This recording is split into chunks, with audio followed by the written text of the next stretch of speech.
Assalamualaikum warahmatullahi wabarakatuh. Perkenalkan, nama saya Triana Yulianti dari NIM 28, Prodi Teknik Industri UIN Sunan Kalijaga, Yogyakarta. Di sini saya akan menjelaskan program saya mengenai sistem absensi karyawan, di mana pada program ini nantinya akan dihubungkan ke database MySQL. Dan di sini saya menggunakan library Tkintar untuk membuat jendela aplikasi, kemudian dari library Tkintar mengimport juga TTK untuk mengubah tampilan, dan juga message box untuk menampilkan kotak pesan. Nah, kemudian library datetime untuk waktu dan tanggal, dan juga library MySQL Connector untuk menghubungkan program Python dengan database MySQL.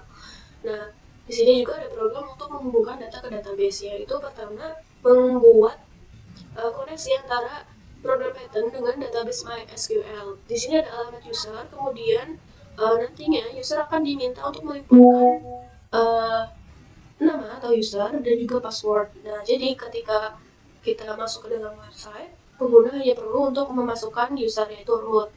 Nah, password dikosongkan. Kemudian ada juga database yang digunakan yaitu absensi. Nah, di sini ada program untuk menjalankan perintah SQL tadi. Nah, kemudian di sini ada beberapa fungsi, yaitu di sini ada fungsi hitung gaji berdasarkan keterangan. Jadi ada ketika pengguna menginputkan hadir, maka gaji dan uang makannya akan segini. Kemudian ketika terlambat, maka gajinya 50.000 dan juga 15.000. Nah, ketika yang diinputkan alpha ataupun izin, maka uang gaji dan juga makan akan menjadi 0. Kemudian di sini ada fungsi untuk menampilkan data, di mana nantinya data yang ada di dalam data tabel di database maka akan ditampilkan di preview atau jendela aplikasi. Nah, di sini yaitu untuk menghapus data lama yang ada di GUI. Kemudian di sini ada juga perintah SQL untuk mengambil atau menampilkan data dari tabel absensi. Kemudian di sini program untuk membaca setiap baris data yang ada di dalam tabel, kemudian membacanya menjadi beberapa bagian, yaitu ada ID, nama, tanggal, keterangan, dan sebagainya. Kemudian data tersebut nantinya akan ditampilkan di preview atau jendela aplikasi. Nah, kemudian di sini ada fungsi tambah data, di mana nantinya untuk tombol tambah. Jadi di sini nantinya pengguna akan diminta untuk menginputkan nama, tanggal, dan juga keterangan. Ketika salah satunya kosong, maka akan muncul kotak pesan ini. Kemudian di sini juga ada program untuk memastikan bahwa tanggal sesuai dengan format, yaitu tanggal, bulan, dan juga tahun. Nah, nantinya tanggal yang diperlihatkan atau yang ditampilkan itu di database-nya yaitu akan menjadi seperti ini, yaitu tahun, bulan, dan juga tanggal. Jadi kebalikannya. Nah, kemudian ketika yang diinputkan tidak sesuai, maka akan muncul kotak pesan ini. Kemudian di sini ada untuk menghitung gaji, yaitu dengan memanggil fungsi hitung gaji tadi. Nah, fungsi ini. Kemudian total yaitu berasal dari penjumlahan gaji dan juga uang makan. Nah, di sini ada perintah untuk menambahkan data ke dalam tabel absensi, di mana datanya nantinya akan berisi ini, yaitu nama, tanggal SQL, dan nanti formatnya akan seperti ini nih, tahun, bulan, dan juga tanggal, kemudian keterangan dan lain sebagainya. Nah, kemudian di sini untuk menjalankan perintah SQL tadi, nah, berdasarkan data yang ada di sini. Nah, kemudian ini program untuk menyimpan perubahannya. Kemudian datanya nanti akan ditampilkan di GUI, akan sama seperti yang di database. Kemudian di sini akan otomatis untuk membersihkan kolom input. Nah, di sini ketika data berhasil ditambahkan, maka akan muncul notif ini. Kemudian di sini ada function untuk pilih data, di mana ketika pengguna mengklik salah satu garis dalam tabel preview atau jendela aplikasi, maka fungsi ini akan bekerja itu dengan ini, button ini, yaitu button ini nantinya akan memanggil fungsi pilih data. Nah, di sini yaitu ada program untuk mengetahui baris mana yang dipilih. Kemudian ketika sudah dipilih, maka akan memunculkan nilai dari baris tersebut. Yaitu di sini ada ID-nya karena ID-nya makanya randomly, jadi pengguna tidak perlu menginputkan ID lagi. Kemudian di sini ada menampilkan nama, tanggal, dan juga keterangan. Nah, di sini juga ada fungsi update data. Dimana di sini untuk memastikan bahwa klik baris yang dipilih nantinya akan memunculkan ID, nama, tanggal, dan juga keterangan. Jika salah satunya kosong, maka akan muncul kotak pesan ini. Nah, kemudian di sini yaitu mengambil tanggal dari database. Nah, jadi ketika mengupdate data, maka pengguna harus menginputkan kembali yaitu tanggal, tahun, tanggal, bulan, dan juga tahun. Karena yang di database itu kebalikannya. Nah, kemudian di sini ada juga menghitung gaji dan total. Nah, di sini ada perintah untuk mengubah data yang ada dalam tabel absensi, yaitu dengan namanya nanti apa, tanggal, keterangan, dan juga lain sebagainya. Dan di sini ada data tuple nantinya yang akan diubah, yaitu nama, tanggal, gaji, makan, dan lain sebagainya. Kemudian ini untuk menjalankan perintah sekarang tadi, dan juga di sini untuk menyimpan perubahan. Nah, di sini untuk menampilkan data, membersihkan kolom input, dan juga notifikasi untuk ketika data berhasil diperbarui. Kemudian function hapus data, yaitu nantinya akan dipanggil di button hapus. Nah, di sini ada untuk memastikan ID bahwa sudah terisi. Nah, kalau ID-nya belum terisi, maka akan muncul notifikasi ini. Nah, di sini ada nantinya akan ketika mengklik tombol hapus, maka akan muncul konfirmasi, yaitu ini kotak pesan ini. Kemudian nanti ada dua pilihan, yes, no. Ketika pengguna memilih yes, maka akan menjalankan program selanjutnya, yaitu ini menghapus data yang ada dalam tabel absensi. Nah, yaitu berdasarkan ID tadi. Nah, kemudian di sini untuk menyimpan perubahan, menampilkan data sesuai yang ada dalam database. Kemudian ini membersihkan kolom inputnya lagi, dan ketika data berhasil, maka akan muncul kotak pesan ini. Kemudian ada juga fungsi untuk membersihkan kolom input, yaitu di sini untuk ID-nya. Jadi ini itu otomatis dan pengguna tidak perlu menginput ataupun menginput manual, membersihkan manual. Nah, kemudian di sini juga ada untuk nama, tanggal, dan juga keterangan. Kemudian ini function untuk keluar, untuk button keluar nantinya, maka akan muncul pilihan kotak pesan ini dengan pilihan yes atau no. Kemudian ketika pengguna memilih yes, maka akan menutup jendela aplikasi.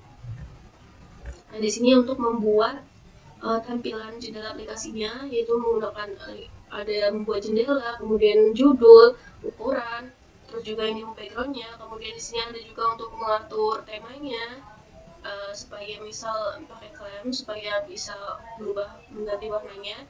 Kemudian ini untuk mengatur headingnya atau judul dari headernya tabelnya itu. Nah, kemudian di sini untuk backgroundnya nanti. Terus di sini untuk ketika memilih salah satu baris di tabel atau di preview jendela aplikasi, kemudian di sini untuk membuat wadah lagi untuk kolom tabel ataupun kolom input nama, tanggal, dan lain sebagainya. Di sini untuk membuat label, terus ini untuk kolom ID-nya, ini ukuran kolom ID-nya. Di sini label nama karyawan, di sini untuk menginput namanya, terus entry ukuran dari namanya. Begitupun sama kayak ini tanggal dan juga keterangan. Keterangan ini menggunakan combo box nantinya. Jadi untuk menginputkannya hanya perlu memilih dari drop down nantinya. Terus ini ukuran dan lain sebagainya. Kemudian sih untuk membuat tombol, dimana nanti tombolnya itu ada tambah dengan memanggil function tambah data, kemudian tombol update memanggil function hapus data, kemudian ada tombol hapus memanggil function hapus data, dan juga tombol bersihkan memanggil fungsi ini bersihkan file. Nah, ini untuk mengatur ukurannya. Nah, kemudian di sini yaitu untuk mengatur tampilan pada reviewnya nanti, yaitu nantinya ada beberapa kolom ID, nama, tanggal, dan lainnya. Dan juga di sini untuk membuat kolom seperti tabel. Nah, nanti hanya 12 baris yang bisa ditampilkan, kemudian ini mengambil setiap satu persatu dari tabelnya nanti. Nah, di sini untuk mengatur lebar dari tabelnya nanti.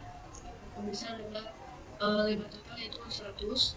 Nah, ini tadi untuk memanggil ketika pengguna mengklik salah satu baris, yaitu memanggil function dari data. Kemudian ini agar tampilan reviewnya dan aplikasinya dapat fleksibel tabelnya nanti. Nah, kemudian di sini membuat button keluar ukurannya, dan juga di sini nantinya akan menampilkan data, dan ini untuk menjalankan tag internya nanti untuk menampilkan jendela aplikasinya nanti.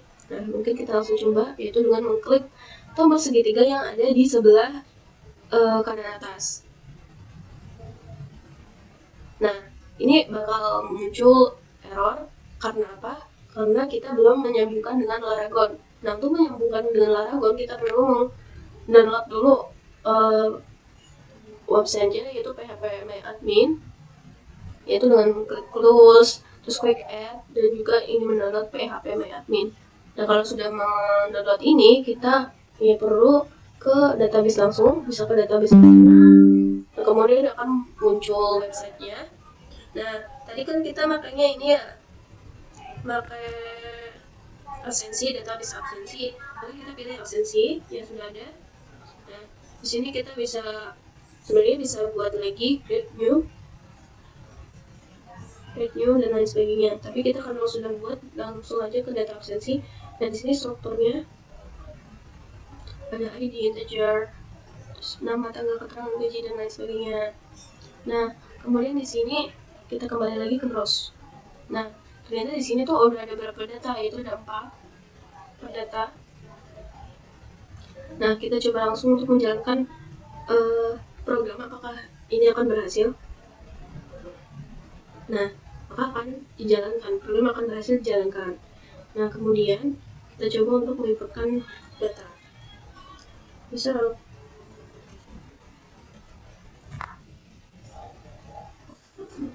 13/11/2025 tanggal begini.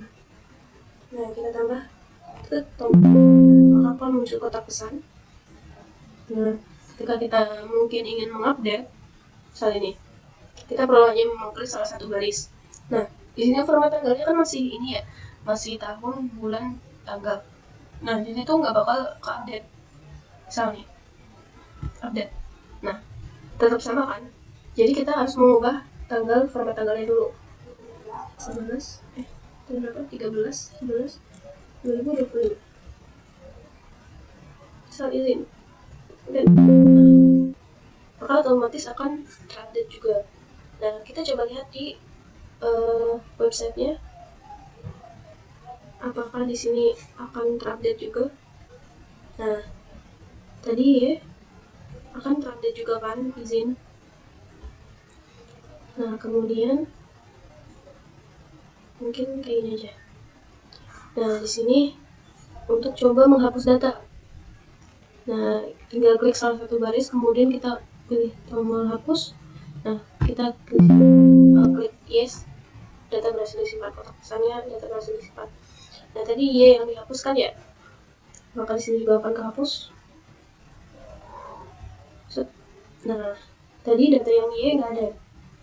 Kemudian untuk tombol bersihkan, kita asal aja sini. Nah, fungsi ini untuk membersihkan kolom input saja. Nah, sudah. Terus mungkin di sini tombol keluar. Nah, akan muncul kotak pesan ini. Kemudian ini kalau misalnya mau, maka bisa input lagi. Tapi ketika kita memilih yes, maka akan menutup jendela aplikasi. Nah, jendela aplikasinya akan tertutup. Sudah. Mungkin itu saja yang bisa saya sampaikan. Kurang lebihnya mohon maaf. Wassalamualaikum warahmatullahi wabarakatuh.